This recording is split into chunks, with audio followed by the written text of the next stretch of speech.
Earning over €100,000 would pay a 70-cent tax on the euro. Finally, as part of my contribution to the Assembly, we should nationalise the current gas fields. Launch a programme for economic recovery and jobs.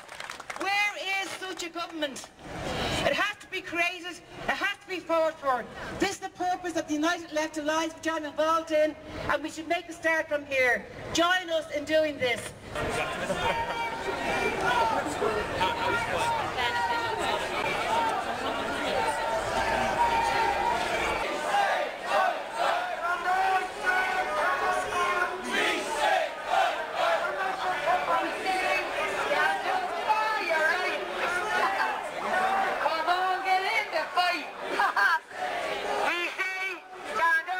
The work, and in Spain, and in Greece, and in Egypt, when they reach this point in the demonstrations, everybody sits down. The people united! The people united! This is what democracy looks like! This is what democracy looks like! This is what democracy looks like! This is what democracy looks like! This is what democracy sounds like! This is what democracy sounds like! This is what democracy feels like! Now, we're going to have... Listen up for a minute. We're going to have a People's Assembly. Does closing your A&Es help your health system? No. Does taking special needs assistance out of the schools help the education system? No. Does cutting the pay of low-paid workers help prosperity? Does putting people out of their homes because they can't make inflated mortgage payments help economic recovery? No. We know what it's all about. It's about money for speculators and financiers. It's about greed. It's about a system that doesn't work. It's a system that's broken, and it's a... The present government we have isn't a lot better than Fianna Fáil. With the closure of Roscommon Hospital, I feel Fine Gael has betrayed the people of this country. Turn around, tell people who are, introduce yourself. I'm Finn, I'm from County Wexford, Enniscorthy. My little brother's autistic. I travelled here today to support the cause. He's losing his SMA, his special needs assistant, from September. And I'm here to... Yeah, my little brother's losing his special needs assistant, so I'm here to protest about that today. He needs... He's already said that he's scared to go into school without a special needs assistant. He can't manage. He's already made so much progress in the last few years, and now the government are just taking that away from him. He can't go without a special needs assistant. Hi, I'm here from Cape Clear Island off the Cold Coast. I moved over there 32 years ago from England. And I'm a goat farmer. One or two of you may have seen me on television last Sunday on Nationwide. And yesterday I was at a meeting, an islands meeting, Cork Islands. And there was a man there who is living on one of our islands who is an ex-United Nations agricultural advisor. He's retired. And we were talking about the IMF bailout. And he said, Jesus Christ, I have never ever seen the IMF go into a country and come out of that country with that country in a better condition. That is not their purpose.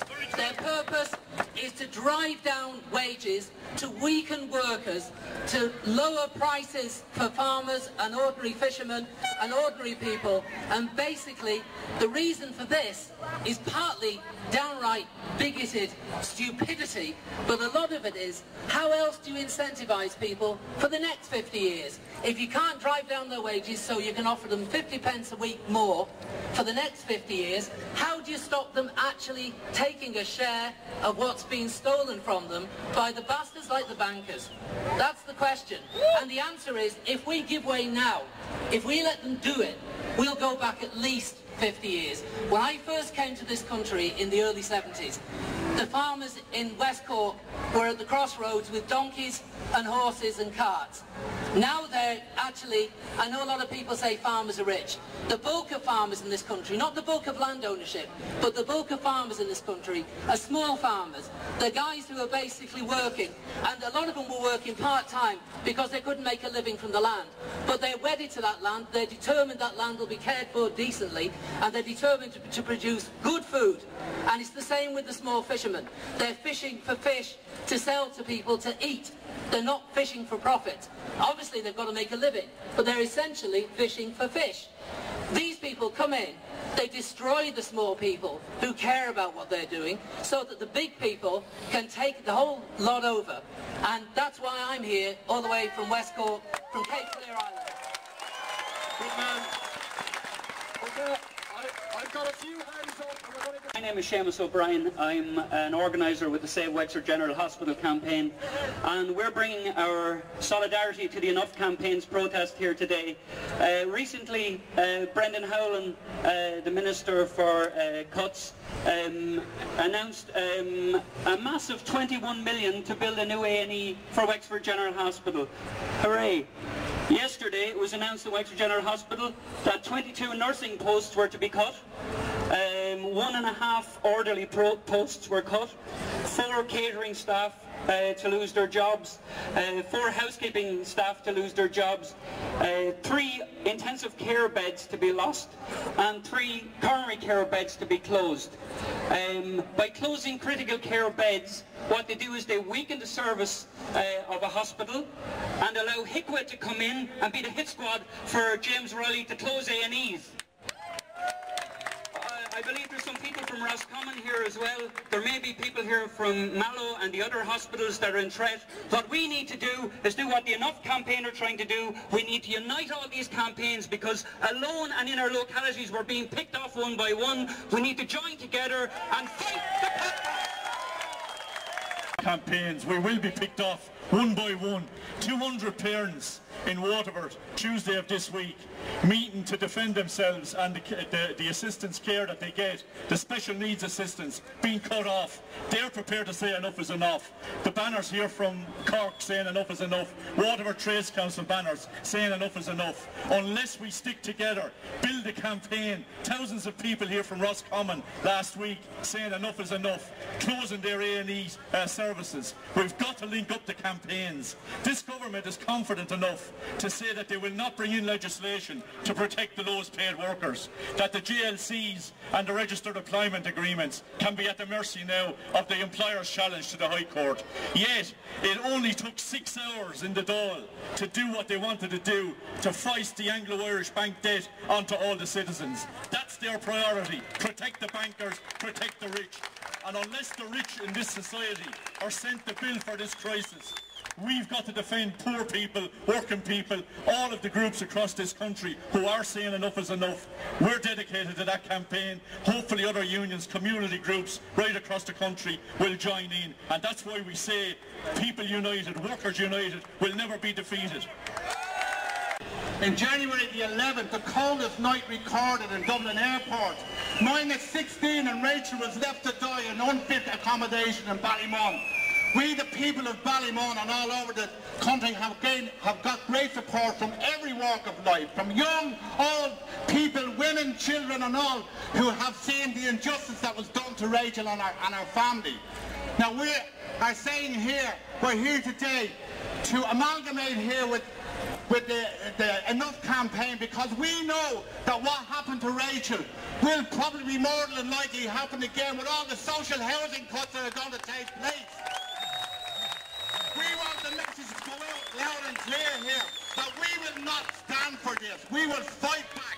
The working class people of Dublin and all the working class areas, and especially those who are still living in unfit accommodation, will fight back. We will and seek and get accountability for Rachel's death.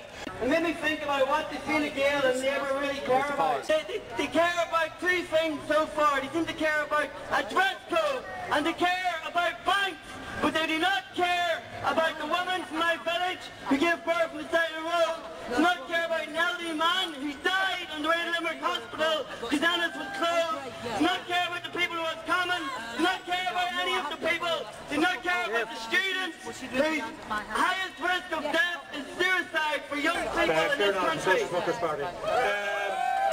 First of all, just in response to the previous speaker, the Socialist Workers' Party wants to be just one party in this. We want to see lots of parties and a bigger movement and a broader movement inside the campaign. Two practical suggestions. First of all, I think the getting to the Dáil on the 14th of September is really important. And we have to have a simple message. Democracy is not going on inside Dáil Éireann. These are the liars. They win elections by promising people they'll keep their hospitals open, and then when they get elected, they go back on their promises. So we have to have the real democracy, the people's democracy, on the street, outside the Dáil, on the 14th of September. And the second thing I think we must do is that the media play down the IMF and EU this time. But they're coming back here again in early October.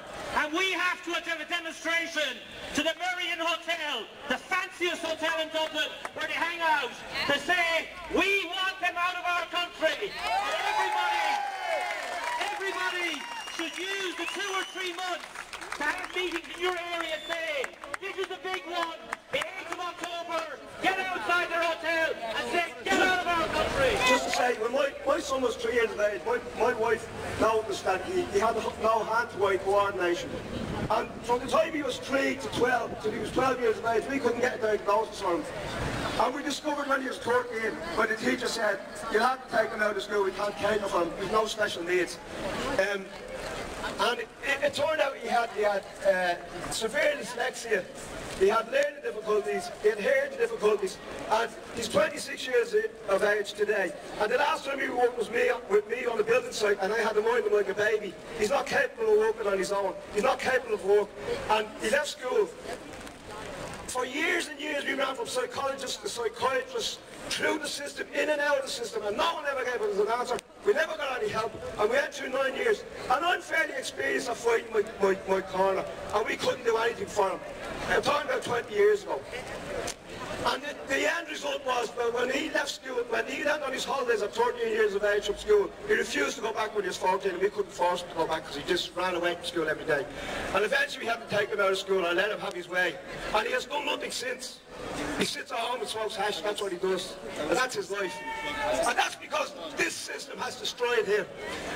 And it's happening, we're allowing it to happen, because we're not standing up and fighting back.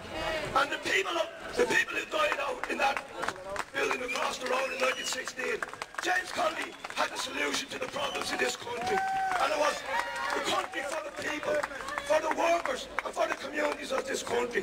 That the country would, that's what the policies would be, and that's how this country would react to the problems in this country.